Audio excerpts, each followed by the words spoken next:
మనుషులకు వచ్చేటువంటి ప్రమాదకరమైనటువంటి జబ్బులలో హార్ట్ స్ట్రోక్ తర్వాత బ్రెయిన్ స్ట్రోక్ ఒకటి. దీన్నే పక్షవాతం అని అంటారు. హలో, నేనే మాట్లాడుతున్నాను, చెప్పండి.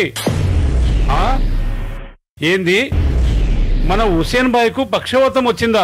అవునండి, మీకు ఫోన్ చేసి చెప్పమని ఒకటే సైగ చేస్తున్నాడు. ఓకే ఓకే, వెంటనే 4 గంటల లోపు ట్రీట్మెంట్ స్టార్ట్ చేయాలి. మీరు ఎక్కడున్నారు? ఇప్పటికే 4 రోజులైంది. అబ్బా, కంగారు పడకండి, మా ఊరి దగ్గర నాటు వైద్యం ఇప్పిస్తున్నాం. నాటు వైద్యం లాంటిది మా హుసేన్ బాయ్ నమ్మడు కదా, మీరు ఎలా తీసుకెళ్లారు? వాడి మొహం, వాడి నమ్మకం ఎవరికి కావాలి? ఏం చేయాలో నాకు తెలుసు. వద్దని గింజుకున్నా బలవంతంగా లాక్కొచ్చిన. అరే, ఎవరండి మీరు ఇంత మూర్ఖంగా మాట్లాడుతున్నారు? నేనా? వానక్క మొగుణ్ణి, ఈయనకి బావని. అరే, నీలాంటి వాడికి పులిని. పెట్టే ఫోన్. ఆగండి, ఫోన్ పెట్టకండి. అరే వినండి. పక్షవాతం అనే వ్యాధిని గుర్తించిన వెంటనే 4 గంటల్లో సరైన వైద్యం చేసినట్లయితే 100% ఈ పక్షవాతాన్ని నయం చేయవచ్చని డాక్టర్స్ చెబుతున్నారు.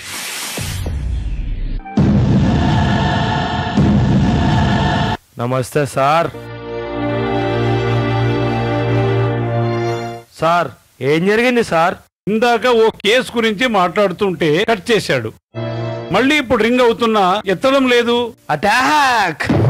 సింపుల్ గా వాడెవడో ఎక్కడుంటాడో చెప్పండి, ప్యాక్ చేసుకొచ్చి మీ కాళ్ళ ముందు పడేస్తా.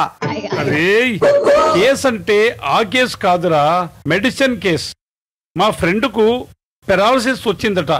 కానీ ఇంకా కానీ ఏంది సార్, అటాక్ చేస్తా. అంబులెన్స్ తో అలా వెళ్ళి ఇలా తీసుకొచ్చి చేసేదేమీ లేదు. స్ట్రోక్ వచ్చి 4 రోజులైందట. నాటు వైద్యం కూడా ఇప్పిస్తున్నారట. అసలు నాటు వైద్యం పని చేయదని మా వాడికి తెలుసు. తెలిస్తే ఆ విషయం వాళ్ళకి ముందే అటాక్ చేయొచ్చు కదా. ఒరేయ్, ఎలా చెప్తాడురా? వాడికి ఓ కాలు, ఓ చెయ్యి, నోరు పడిపోయింది కదా. వాడు నా బెస్ట్ ఫ్రెండ్ రా. పాపం, చాలా బాధగా ఉంది. పోనీ తీసుకొచ్చి ట్రీట్మెంట్ చేద్దామా సార్? బాగా విను. పెరాలసిస్ వచ్చిన వాళ్ళకి 4 గంటల లోపే హాస్పిటల్లో చేర్పించి వైద్యం చేయించాలి. ఇదే విషయాన్ని టీవీలోను, మెడికల్ క్యాంపుల్లోను, మీటింగ్స్ లోను డాక్టర్స్ అనేక సందర్భాలలో చెబుతూనే ఉన్నారు. కానీ జనం అర్థం చేసుకోరు. మూఢనమ్మకాలతో నాటు వైద్యాన్నే నమ్ముతున్నారు. ఎంత చెప్పినా వీళ్ళు మారరు. సార్, వీళ్ళు మారరు సార్, మారరు. అటాక్ చేయాల్సిందే. నా దగ్గర వీళ్ళని మార్చడానికి ఒక ఫార్ములా ఉంది సార్. ఏందిరా అది?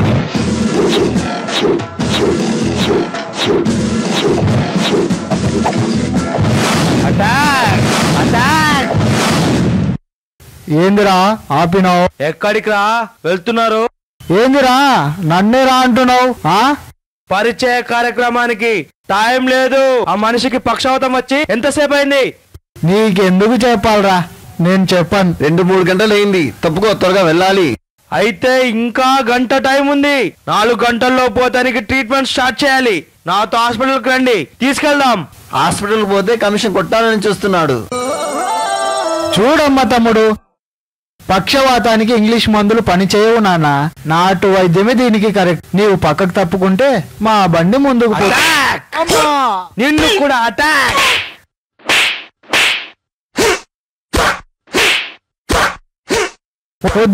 వద్దన్నా. ఇప్పుడు చెప్పండ్రా, ఏమంటారు? అన్నా, పక్షవాతానికి ఇంగ్లీష్ మందులే కరెక్ట్ అన్నా. పక్షవాతానికి నాటు మందు పని చేయదు, ఇంగ్లీష్ మందులే కరెక్ట్ అన్నా. అదండి, హాస్పిటల్ కు వెళ్దాం. అబ్బబ్బబ్బా, ఇంత దౌర్జన్యమా? ఒరేయ్, నీకు ఓవర్ యాక్షన్ చేస్తున్నట్లు అనిపించట్లేదా? మంచిగా చెప్పింది వినకపోతే యాక్షన్ సినిమాలోని అటాక్ చేయాల్సిందే. తప్పురా, ఇలా చెయ్యడం తప్పురా. తప్పని అనుకుంటూ వదిలేస్తే అవతల పేషెంట్ ప్రాణాలకే ప్రమాదం అని మీరే అంటారు. సరే, ఇలాగే ఎంతమందిపై నీవు మ్యాన్ హ్యాండ్లింగ్ చేస్తావు? మూఢనమ్మకాన్ని నమ్మేవారు, నాటు వైద్యాన్ని నమ్మేవారు వేల సంఖ్యలో, లక్షల సంఖ్యలో ఉంటారు తెలుసా? లక్షల సంఖ్యలో అటాక్ చేయడం కష్టమే సార్. మరి నాటు వైద్యులు ఎంతమంది ఉంటారు సార్? జిల్లాకో 5 మందో 10 మందో ఉంటారనుకో. వాళ్ళపై అటాక్ చేస్తామా? సారీ సార్, అలా అటాక్ చేయడం తప్పని చెప్పారు కదా. వాళ్ళని ఏం చేయాలో ఆలోచించాను సార్. ఏం ఆలోచించావు? అర్థమైందిరా. వారిపై కేసులు పెట్టి జైల్లో తోయిద్దామని నీ ఆలోచన.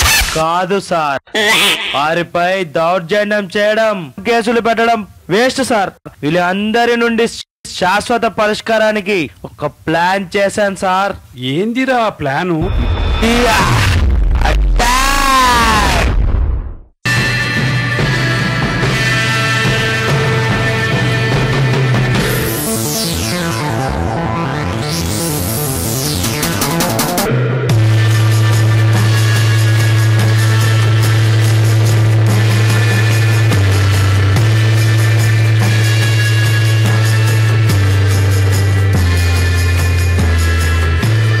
రాయ్, ఏందిరా మీరు చేసే పని? మూర్ఖులారా! ఎవర్రా నీవు? మా గురువు గారినే పట్టుకుని మూర్ఖుడంటావా? అంటాను.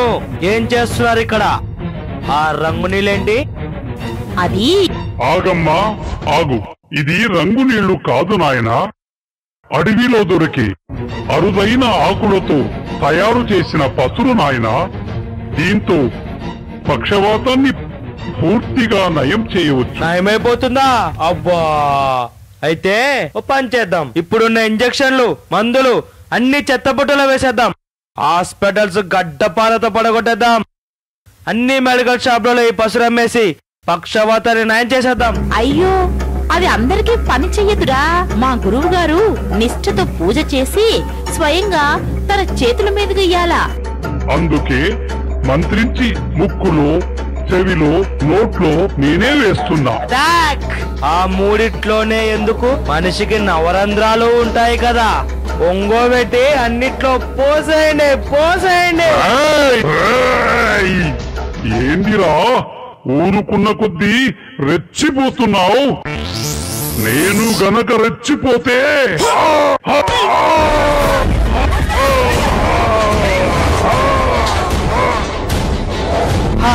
రెచ్చిపోతే ఏం చేస్తావురా? నా చేతిలో చచ్చిపోతావు. ఏయ్, నన్నేం చెయ్యొద్దు. నా తప్పేమి లేదు. అంతా మా గురువు గారి. నిన్ను వదిలేస్తే మీ గురువు గారి దినం అయ్యేలోపు నేనే గురువునంటూ నాటు వైద్యం మొదలు పెడతావు. అందుకే ఏమైంది సార్? ఒరేయ్, ఇంత ఘోరంగా ఆలోచిస్తున్నావేంట్రా? రాను రాను ఓ శాడిస్టులాగా, ఓ సైకోలాగా తయారవుతున్నావేంద్రా? సార్ వినండి, కనీసం పక్షవాతం ఎలా వస్తుందో కూడా తెలియకుండా పసురు పేరుతో జనాలని శాశ్వతంగా అంగవైక్యులుగా చేస్తుంటే ఏం చేయాలో చెప్పండి సార్. ఏమీ చెయ్యొద్దు. నీ ఆలోచనలన్నీ తప్పు. నాటు వైద్యం తప్పని జనానికి ఎలా చెప్పాలో, ఎలా ఒప్పించాలో మేం చూసుకుంటాము. నువ్వు బయటికెళ్ళు.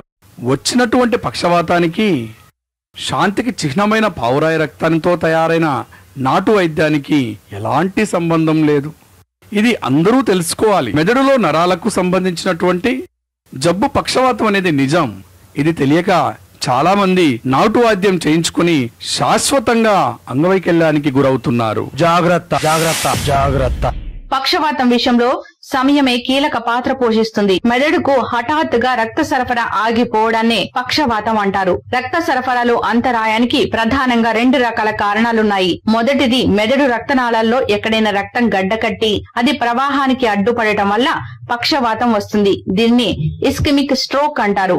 దాదాపు 80% పక్షవాతం కేసుల్లో ఇదే కారణంగా కనిపిస్తుంది. ఇక ఒక్కోసారి రక్తనాళాలు చిట్లడం వల్ల రక్తం బయటకు ప్రవహించడంతో మెదడులోని కొన్ని కణాలకు రక్త సరఫరా అందకపోవడం వల్ల పక్షవాతం వస్తుంది.